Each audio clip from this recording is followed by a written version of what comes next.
Bell बजाओ और समा की खबर से बाखबर हो जाओ। तो इससे क्या होगा? खबरें हो या रीएनेक्टमेंट या हो सुबह सवेरे के टोटके, समा की खबर चाहिए तो बेल बजाइए।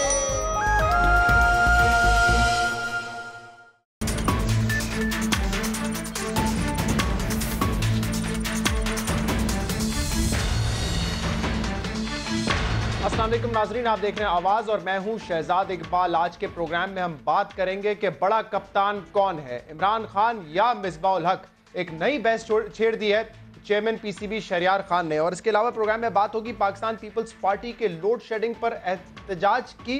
पहले ये सिंध में एहतजाज था, अब ये एहतजाज लाहौर पहुंचा है। लेकिन सबसे पहले हम बात करेंगे कराची की। MQM पाकिस्तान और मुहाजिर कौमी मूवमेंट के दरमियान फासले कम होने का इम्कान है, बर्फ पिघलने का इम्कान है। और ये सब कुछ होने जा रहा है 25 साल बाद। 1992 में आमिर खान और आफाक खान जो है वो अलग, आफाक अहमद जो है वो अलग हुए MQM से, अल्ताफ हुसैन के MQM से, और उन्होंने अपनी पार्टी बनाई मुहाजिर कौमी मूवमेंट। और इसके बाद हमने देखा कि 90 की दिहाई में दोनों के दरमियान शदीद लड़ाई रही, MQM के दरमियान और मुहाजिर कौमी मूवमेंट के दरमियान।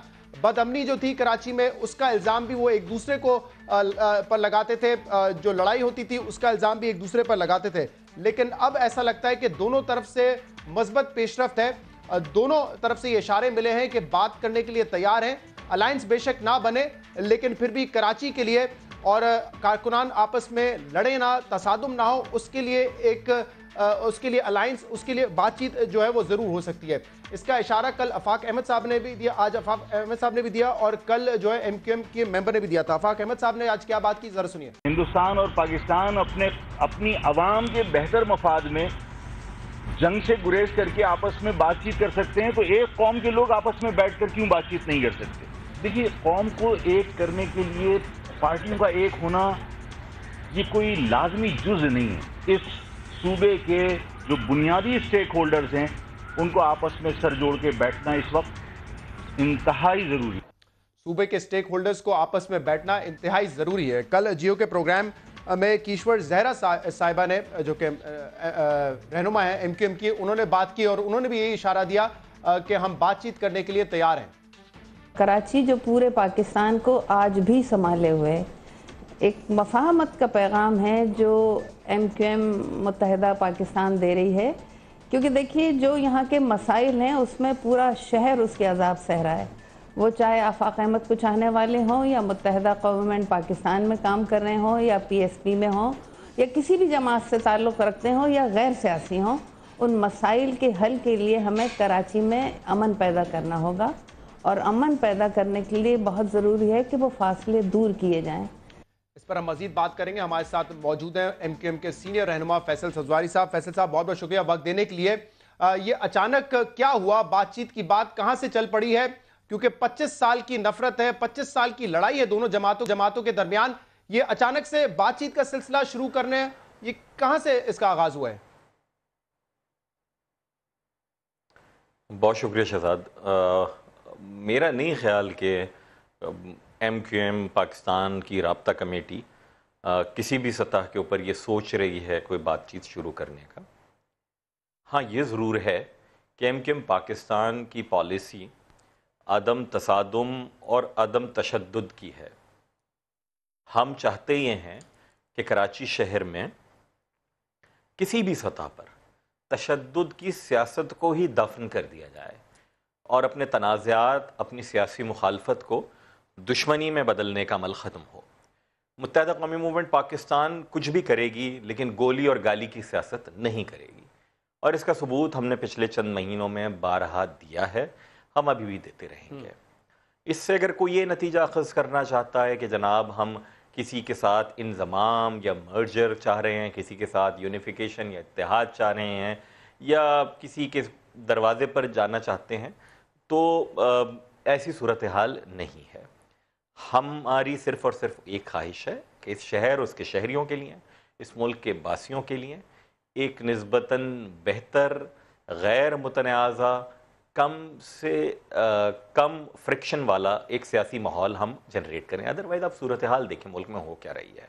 बदकिस्मती के साथ जो 2018 की इलेक्शन कैंपेन अभी से समझ लीजिएगा अगर किक स्टार्ट हो गया है, तो ये 1990 की इलेक्शन मुहिम का हमें जो है रुख दिख रहा है, जितनी बद तहजीबी, जितनी बद कलामी, गाली गुफ्तार एक दूसरे को शुरू हो गए हैं। मुत्तहिदा कौमी मूवमेंट पाकिस्तान का बहुत सोचा समझा फैसला है, हम इस तरह की सियासत न शहर की सतह पर और ना ही मुल्की सतह के ऊपर करेंगे। कोई हमें कमज़ोर समझता है, समझता रहे। कोई ये समझता है कि हम बुज़दिल हैं, समझता रहे। हमारे शहर ने बहुत खून देखा है, बहुत तशद्दुद देखा है। जिन लोगों को हम रिप्रेजेंट करते हैं वो सबसे ज़्यादा उन्होंने सफ़र किया है, नुकसान उठाया है। हम नहीं चाहते कि हमारे लोग हमारी सियासी बदज़बानी, बदकलामी या गाली गुफ्तार या गोली की तरफ रुझानात का शिकार हों और नुकसान उठाएं। ये हमारा फैसला है, ना किसी से इंतजाम कर रहे हैं, ना किसी से इत्तेहाद कर रहे हैं, ना किसी के पास जा रहे हैं। सही। फैसल साहब, ये बड़ी पॉजिटिव सोच है आपकी और आपकी जमात की, खासतौर पे कराची जैसे शहर के लिए जहां हमने देखा है खून रेजी बहुत हुई है, 90 की दिहाई से होती रही है। लेकिन अगर आप कहते हैं कि फ्रिक्शन कम होनी चाहिए तो इसके लिए भी बातचीत तो करनी पड़ेगी। तो क्या कोई इरादा है आफाक अहमद साहब की जमात से बात करने का, या ऑलरेडी बैक चैनल ये बातें शुरू हो चुकी हैं? देखिए शहजाद, नहीं है सच कोई बैक चैनल तो नहीं है, लेकिन आपकी जो पॉस्चरिंग होती है सियासत में, जिस तरीके से आप गुफ्तगू कर रहे होते हैं, तो आप अपने हामियों को भी और सियासी मुखालफिन को भी मैसेज तो कर रहे होते हैं। आपके टेलीविज़न प्रोग्राम के तवज्जुह से कर रहे हैं और दीगर जगहों से कर रहे हैं। शहर की बेहतरी का अगर कोई काम करेगा तो हमें उसका खैर मकदम करने में कोई हर्ज नहीं है। हमारे किसी मस्बत काम की कोई अगर हिमायत करेगा तो हम उसका शुक्रिया हम शुक्रिया के साथ कबूल करेंगे। वो तमाम के तमाम तासुरात हैं जो इस पॉजिटिव मुत्तहिदा कौमी मूवमेंट पाकिस्तान की अप्रोच के हवाले से शायद मीडिया में आ रहे हैं, और स्पेक्युलेटिव बिजनेस और कयास आराइयाँ ज़्यादा हैं। हाँ, हम सियासी इंतहा पसंदी में नहीं जाएंगे कि इससे बात करेंगे और उससे नहीं करेंगे। जो भी जायज़ सियासी क़ुव्वतें हैं, आप ये मेरे अल्फाज देख लीजिएगा ब्रैकेट में, जायज़ सियासी क़ुव्वतें, मुत्तहिदा कौमी मूवमेंट पाकिस्तान, आपने जायज़ का लफ्ज़ लिया तो मैं आपसे कॉमन एजेंडा पर भी करना चाह रहा था कि जायज़ से आपकी क्या मुराद है? जायज़ सियासी जमात कौन सी होती है? देखिए, आपकी जो लेजिटिमेसी होती है पॉलिटिकल, वो बहुत सारे फैक्टर्स और अवामिल जो है उनको तय करते हैं।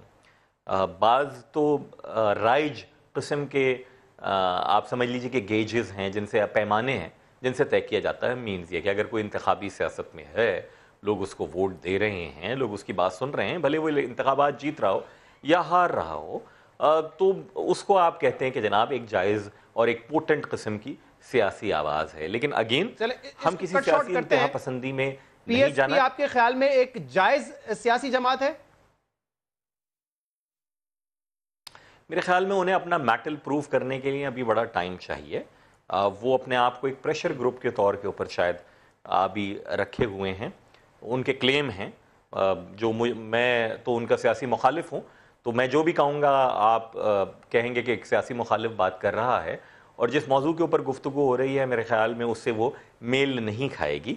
लेकिन उन्हें अपनी सियासी वक़्त तय करने के लिए अभी वक्त भी चाहिए और मैदान भी चाहिए, जो कि मेरे ख्याल में अभी नहीं आया है। सही, लेकिन आप फैसल साहब, आप ये कह रहे हैं कि राब्ता कमेटी के लेवल पर ऐसी कोई बात नहीं हुई है कि मुहाजिर कौमी मूवमेंट से बात करनी है या नहीं करनी। लेकिन कल कीश्वर साहिबा ने इसका इशारा दिया और मजहर अब्बास साहब ने भी उसी प्रोग्राम में ये कहा था कि राब्ता कमेटी के लेवल पर बाकायदा गौर हो रहा है कि बात की जाए मुहाजिर कौमी मूवमेंट से, और बेशक कोई इत्तेहाद के हवाले से बात ना हो, लेकिन जो तसादुम वाली तारीख रही है उसको ख़त्म करने के हवाले से बात हो। जी, मैं इंडोर्स कर रहा हूँ इस बात को कि किसी भी तसादुम की सियासत में हम नहीं जाएं। ये हमारी बिल्कुल बात हुई है, ये हमारी पॉलिसी है जिस पर हम अमल पैरा हैं पिछले चंद महीनों से। जब से ख़ासकर MKM पाकिस्तान ने अपनी वाज़ेह पॉलिसी, अलग पॉलिसी का ऐलान किया है, लेकिन किसी के पास जाएं ऐसी क़तन कोई बात नहीं हुई है हमारे दरमियान। किसी के पास मैं खैर हकीकी तो नहीं कंसिडर करूँगा, लेकिन apart from that minimum common agenda के ऊपर आपने देखा कि हमने मुख्तलिफ जमातों से भी बातचीत के दरवाजे अपने पास खुले रखे हैं, और शहर की और मुल्क की बेहतरी के लिए हम मुल्क की सियासी जमातों से गुफ्तगू करते रहेंगे। ना हमारी जानिब से कोई ऐसी इंतहा पसंदी होगी जैसी माजी में होती रही सियासी तौर पे, और ना हम दूसरों से तवक्को करते हैं। आज आफाक अहमद साहब ने यह भी कहा कि सूबा हमारे हाथ से निकल रहा है, इसीलिए जो स्टेक होल्डर्स हैं सूबे के, उनको एक हो जाना चाहिए। और बार बार उन्होंने मुहाजिर लफ्ज का भी इस्तेमाल किया। तो क्या ये मुमकिन है कि तमाम मुहाजिर फिर एक प्लेटफॉर्म के अंडर जमा हो जाएं और जैसे दो जमातें अभी मुहाजिर और MQM वो एक हो जाए आगे जाकर? शहजाद, मुझे नहीं पता उन्होंने क्या बात कही है, लेकिन मुत्तहिदा कौमी मूवमेंट पाकिस्तान का अगर आपने पिछले दिनों जो हमने वाइट पेपर निकाला है पाकिस्तान पीपल्स पार्टी के खिलाफ, अगर वो भी आपने की नज़र से गुजरा हो तो हमने उसमें शहरी सिंध की बात की है। हम अपने आप को महदूद नहीं करना चाहते। यकीनन हम एक रद्द-ए-अमल के तौर पर मुहाजिर सियासी शनाख्त के ज़रिए हमने अपना सियासी सफ़र शुरू किया, लेकिन इर्तिक़ा का अमल फितरी है और हम समझते हैं कि हमारी इर्तिक़ा हुई है और हम मुहाजिरों समेत सिंध के शहरी इलाकों में बिलखुसूस और पूरे सूबे भर में बसने वाली लसानी इकाइयों को बिलुमूम रिप्रेजेंट करना चाहते हैं। हम समझते हैं कि यहाँ क्लासिक हैव और हैव नॉट्स का, आसूदा और नासूदा हाल तबके का मसला है। हम ये समझते हैं कि शहरी सिंध के साथ ज़्यादती महज ज़बान की बुनियाद के ऊपर नहीं हो रही है, बल्कि अपने जाली सियासी मैंडेट को बरकरार रखने के लिए पीपल्स पार्टी ने बरसहा बरस से ये पॉलिसी अपनाई हुई है। इसलिए हमारी ख्वाहिश ये है कि बावजूद इसके कि मैं उर्दू ज़बान बोलता, कुर्ता पजामा पहनता हूँ, फ़ख्रिया अपने आप को मुहाजिर सियासत के साथ जोड़ा है सालहा साल, लेकिन हम उससे आगे बढ़कर तमाम लसानी इकाइयों को सियासी तौर के ऊपर यहाँ यकजा करना चाहते हैं। फैसल सब्जारी साहब, आपने हमें ज्वाइन किया, बहुत बहुत शुक्रिया। सब्जारी साहब फरमा रहे थे कि अचानक बातचीत की वजह यह है कि अब MQM जो है वो तसादुम नहीं चाहती, वो नहीं चाहती कि तशद्दुद वाली सियासत हो। पॉलिसी उनकी ये है और इसी पे वो 2018 का इलेक्शन लड़ेंगे और इसके लिए अगर इस चीज़ पर बातचीत करने की अगर ज़रूरत पड़ी तो वो मुमकिन हो सकता है। एक ब्रेक लेंगे प्रोग्राम में, इसके बाद मजीद बात करेंगे। Stay with us.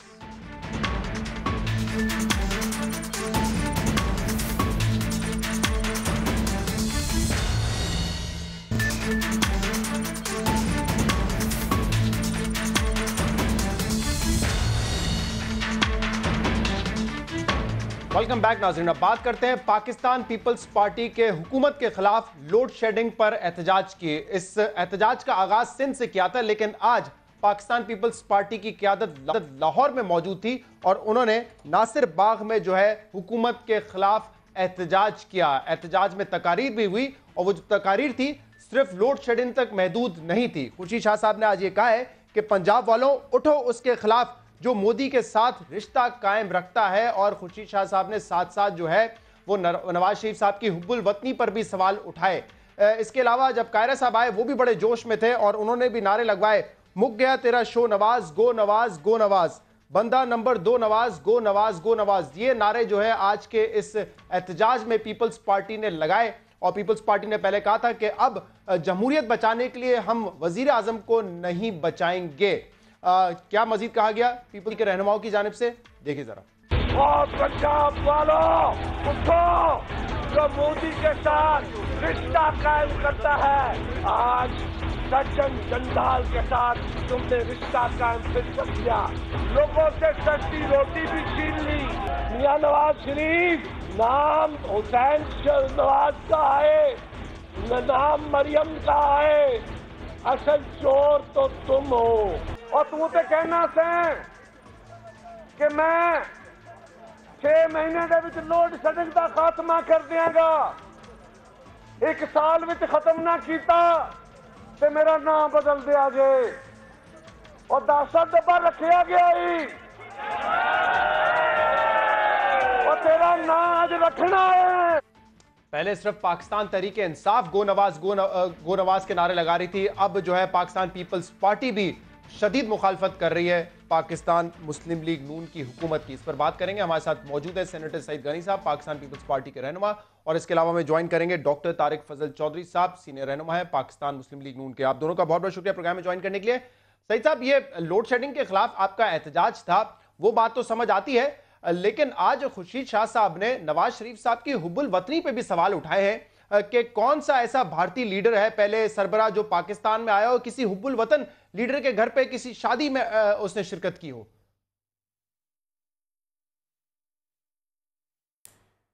देखिए, एक तो ये जो पहले वाक़या हुआ था उस पर भी बहुत लोगों ने एतराज़ उठाया, लेकिन ज़ाहिर है कि उस वक्त के हालात कुछ मुख्तलिफ थे और ये जो डॉन लीक्स वाली डेवलपमेंट है ये उस वक्त नहीं हुई थी। और डॉन लीग्स की जो सूरत हाल पैदा हुई, फिर उन्हीं दिनों में ये जिंदाल साहब का आना, और मैं ये पहले भी कह चुका हूँ, मुमकिन है वो चाय पीने आए हों, खाना खाने आए हों, सलाम करने आए हों, उनकी दोस्ती उनसे, लेकिन जिस तरह से इस पूरे मामले को खुफिया रखा गया, और उसके बाद भी जब ये चीज़ें मीडिया पे आ गई, उसके बाद भी नवाज शरीफ साहब की तरफ से या हुकूमत की तरफ से कोई वाज़े एक इसकी वजाहत नहीं आई कि वो क्यों मुलाकात करने आए थे, उनका कोई पैगाम लेकर आए थे या वैसे ही खाना खाने आए थे, तो मैं समझता हूँ कि इससे शुकूक व शुबात ने जन्म लिया है। और जिस तरह से डॉन लीग्स के पूरे मामले को हैंडल किया गया, फिर उसके बाद जिस तरह ISPR का ट्वीट आया, हालांकि मैं ज़ाती तौर पे समझता हूँ कि वो ट्वीट नहीं आना चाहिए था, वो गलत तरीका था अपने कंसर्न्स शो करने का, लेकिन इससे एक चीज़ तो वाज़े हुई ना कि जी सिविल और मिलिट्री लीडरशिप के दरमियान एक अदम एतमाद की फ़िज़ा है और एक मिसट्रस्ट जो है वो डेवलप हो गया है।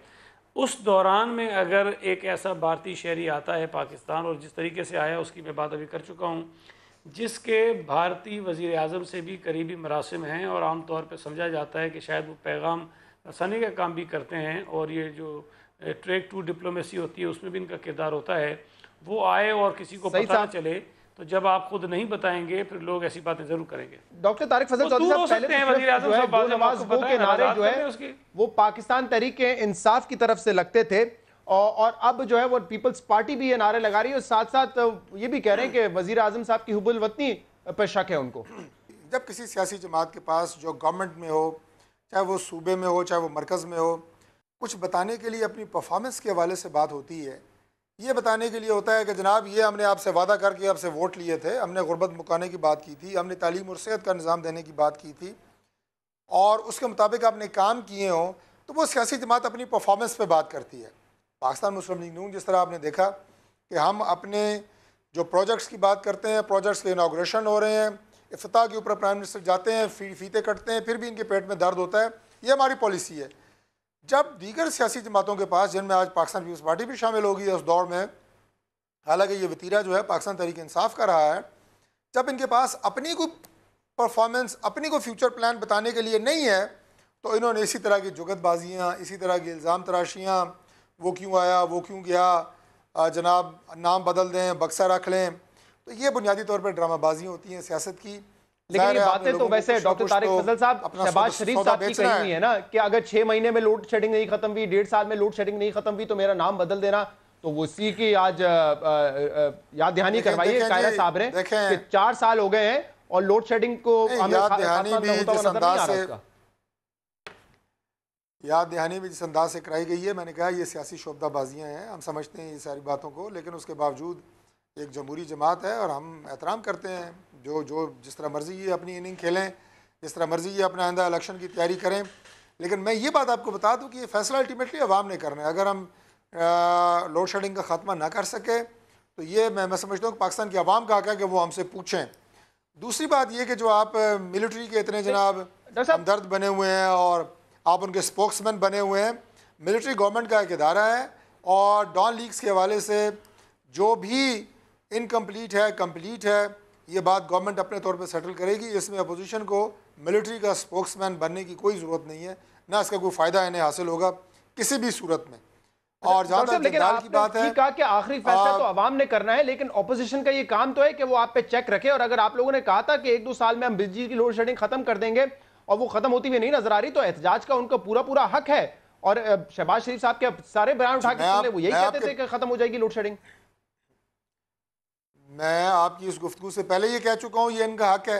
मैंने कब कहा ये इन्होंने ज्यादती की है? मैंने कहा ये इनका हक है, ज़रूर करें, लेकिन साथ मैंने ये बात सिर्फ एक नुक्ता आपके सामने रखा है कि अगर इनके पास कोई अच्छी बात अपनी परफॉर्मेंस के हवाले से करने से होती तो वो ये सारी शब्दबाजियाँ ना करते जो आज इन्होंने की हैं। जो बयानबाजियाँ एतजाज़ हसन साहब जैसे सीनियर लीडरशिप, इनके सीनियर लीडर हैं और बड़े स्कॉलर हैं, बहुत बड़े लीडर हैं, मैं मानता हूँ इस बात को। उनकी सुई मरियम नवाज़ में फंसी हुई। मरियम नवाज़ पानामा लीक्स में भी थी, वहाँ से उसकी बरियत हुई है। अब मरियम नवाज़ जनाब उन्हें डॉन लीक्स में नज़र आ रही है, उसके अलावा कोई बात ही नहीं करते। गनी साहब से इसका जवाब ले लेता हूं, लेकिन उससे पहले सिर्फ ये अर्ज करूंगा, अगर एतजाज ऐसे तो मैं समझता हूं कि अगर कोई तो काम इन्होंने अच्छा किया होता तो आज इस पोजीशन में ये होते कि ये कहते जी हमने आपका ये काम किया है, ये काम किया है, और आइंदा और ख़ास तौर पे पंजाब में तो ये बिल्कुल फारिग है।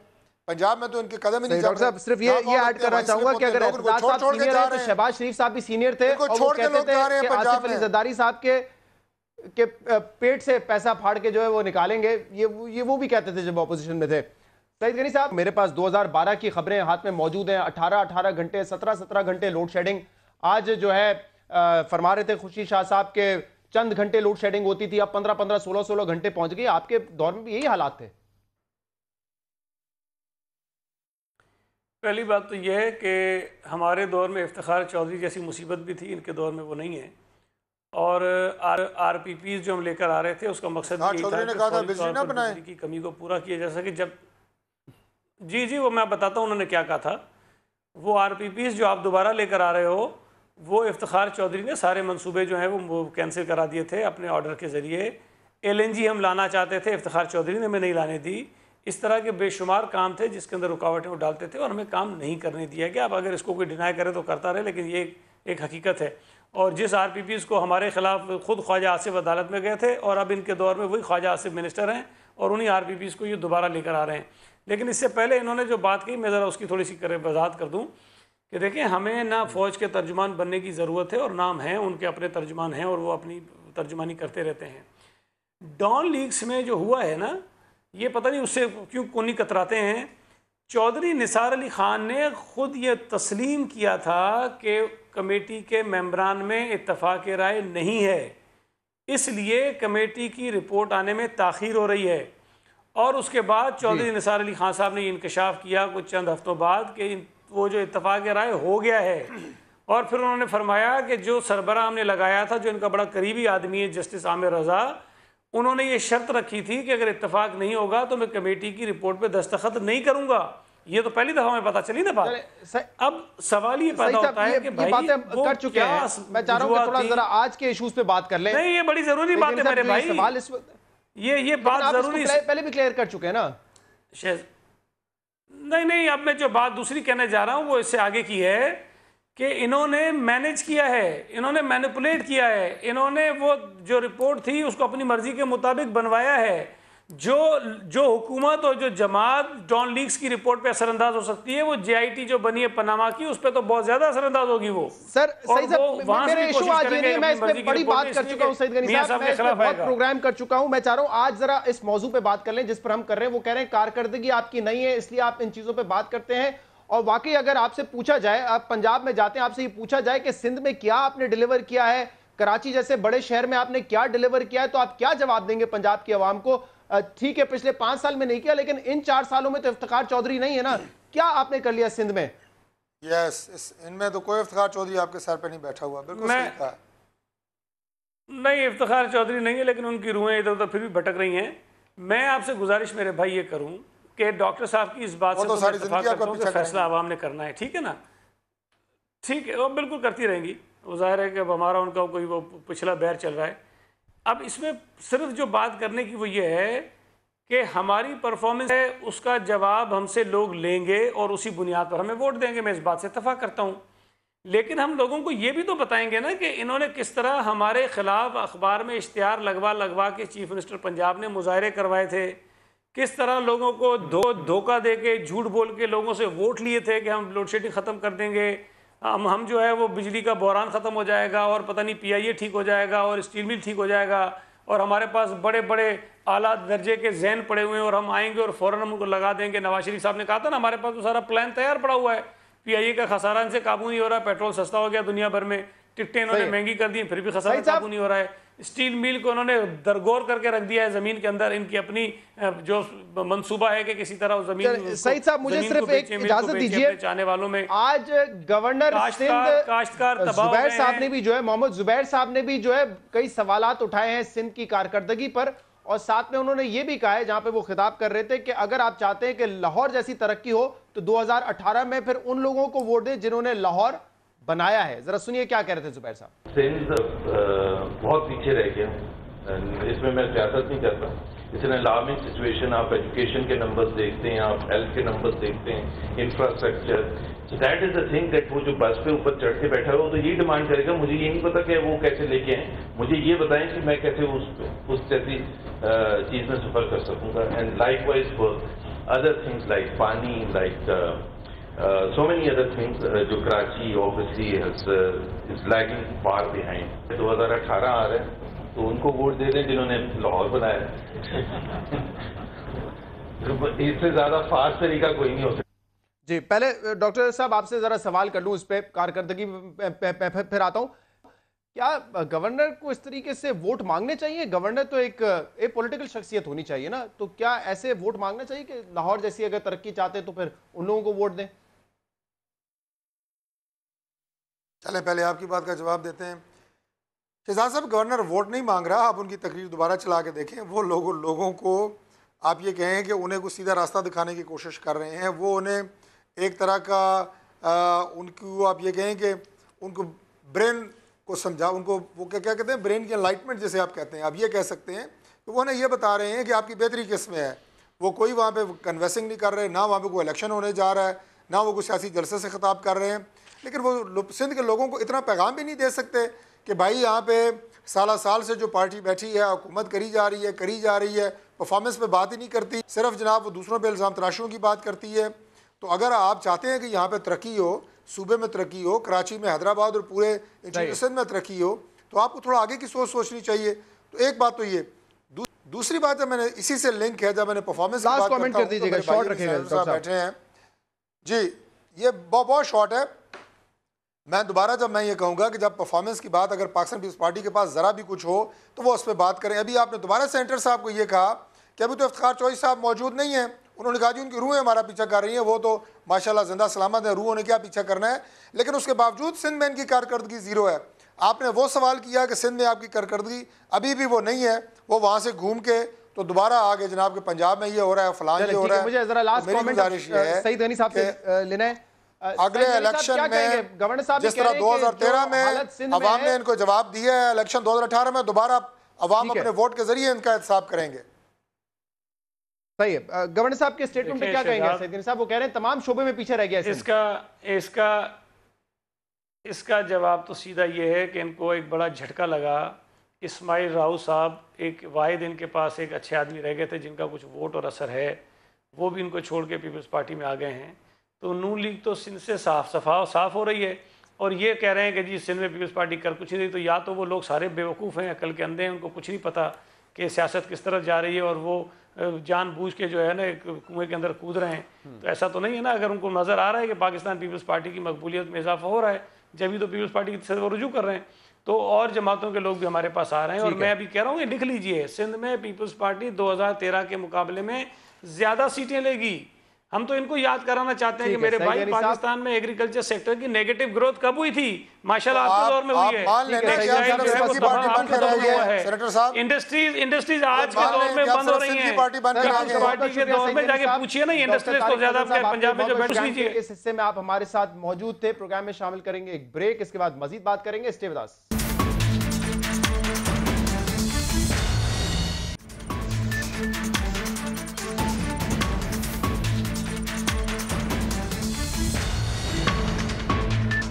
वेलकम बैक नाजरीन। बड़ा कप्तान कौन है, इमरान खान या मिसबाउल हक? पीसीबी के चेयरमैन शहरियार खान साहब ने आज एक नई बहस छेड़ दी। उन्होंने आज मीटिंग में यह बताया कि वो समझते हैं कि मिसबाउल हक जो है वो ज्यादा बेहतर कैप्टन है, इमरान खान के मुकाबले में ज्यादा बड़े कैप्टन है। इस सेगमेंट में इस हवाले से बात करते हैं और आपको बताएं कि दोनों का ही रिकॉर्ड जो है वो पाकिस्तान के लिए आउटस्टैंडिंग है। इसमें कोई शक नहीं है। मिसबाउल हक ने ज्यादा मैचेस जीते हैं पाकिस्तान के लिए। 55 मैचेस में उन्होंने कप्तानी की है और उसमें से 25 मैच वो जीते हैं, लेकिन 18 मैच हारे भी हैं और तकरीबन 11 मैचेस जो हैं उनकी क़यादत में वो ड्रॉ हुए हैं। और इमरान खान साहब का जो रिकॉर्ड है वो भी आउटस्टैंडिंग रिकॉर्ड है। 48 टेस्ट मैचेस खेले हैं, 14 जीते, 8 हारे और 26 ड्रॉ हुए हैं। तो वैसे तो मिसबाउल हक ने ज्यादा मैचेस जीते हैं, लेकिन अगर विन और लॉस रेशियो आप देखें तो वो इमरान खान साहब का बेहतर है, क्योंकि 80s में जो क्रिकेट होती थी उसमें ड्रॉ की तादाद बहुत ज्यादा होती थी। इसलिए 48 मैचेस में से इमरान खान साहब सिर्फ 8 मैचेस हारे, लेकिन 26 ड्रॉ हुए।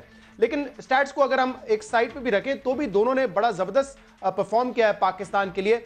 मिसबाउल हक ने एक ऐसे वक्त में टीम संभाली जब बड़ा स्ट्रगल कर रहा था पाकिस्तान क्रिकेट स्पॉट फिक्सिंग के स्कैंडल की वजह से, और मिसबाउल हक ने वहां से टीम को मैनेज किया और पाकिस्तान को टेस्ट रैंकिंग में नंबर 1 टीम बनाया। और इनके दौर में हमने ये भी देखा है कि कोई बड़ी कंट्रोवर्सी नहीं नजर आई और बेस्ट कैप्टन का अवार्ड भी ले चुके हैं।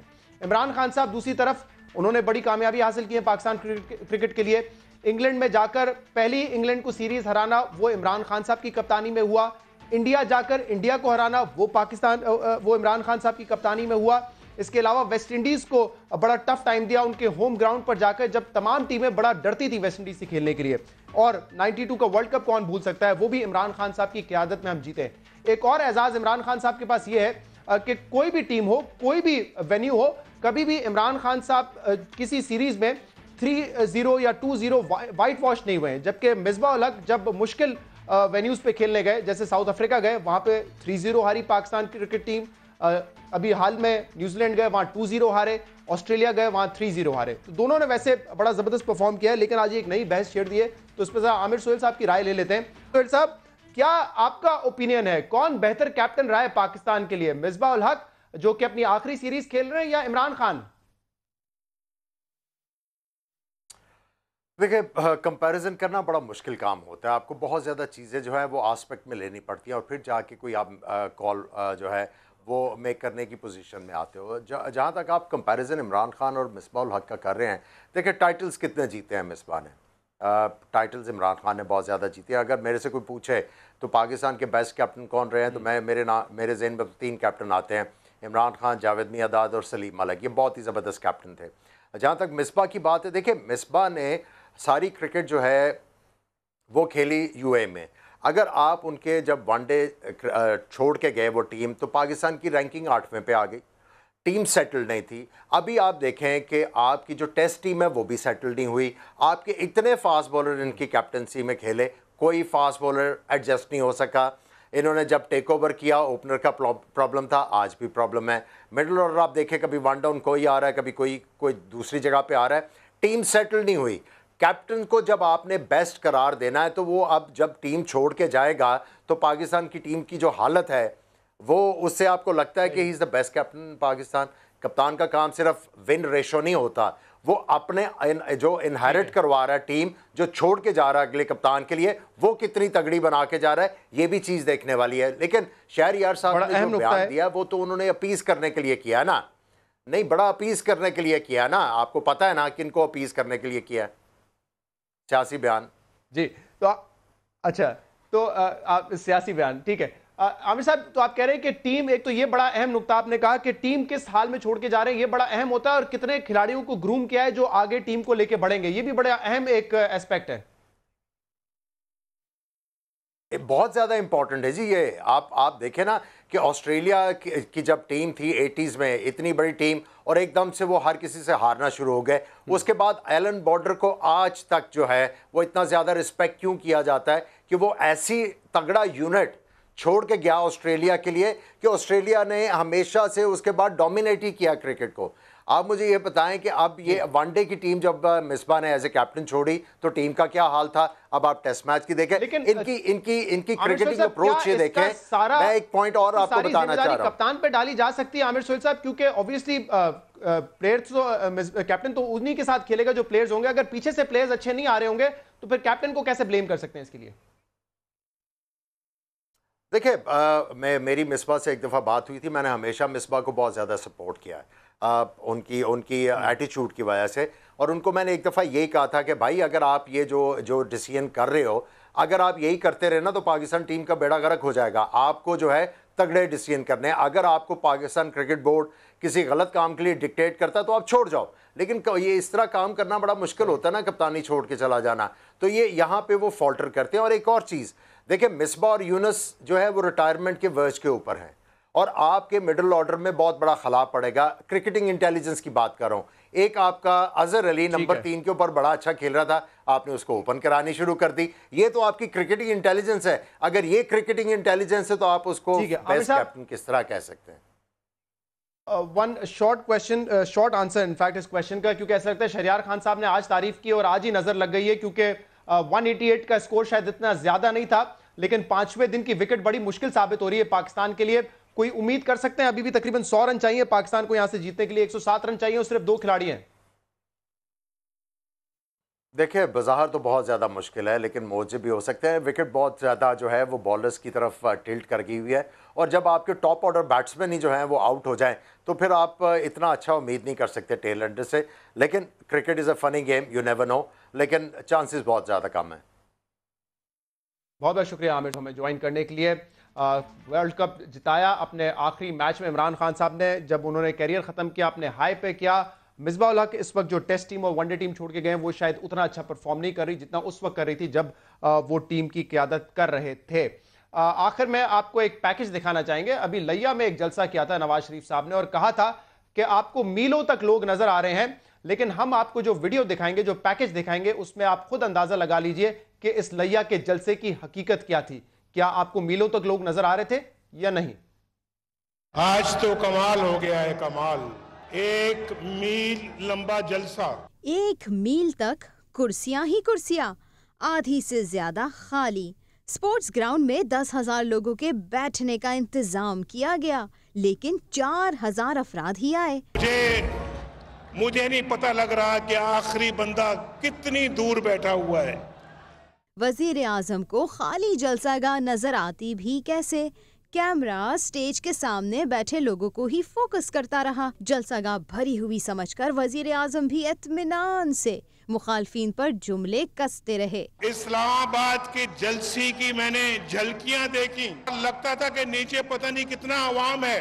जब मैंने तस्वीर को बड़ा करके देखा तो बल्ब के नीचे कुर्सियां खाली थी, खाली। कुछ कारकुनान तो जलसा छोड़कर चलते बने और पीछे तक लोग कुर्सियां छोड़ छोड़ कर बैठे रहे। किसी को गलत फहमी है तो आकर देख ले, ये कहीं और देखने को नहीं मिलता।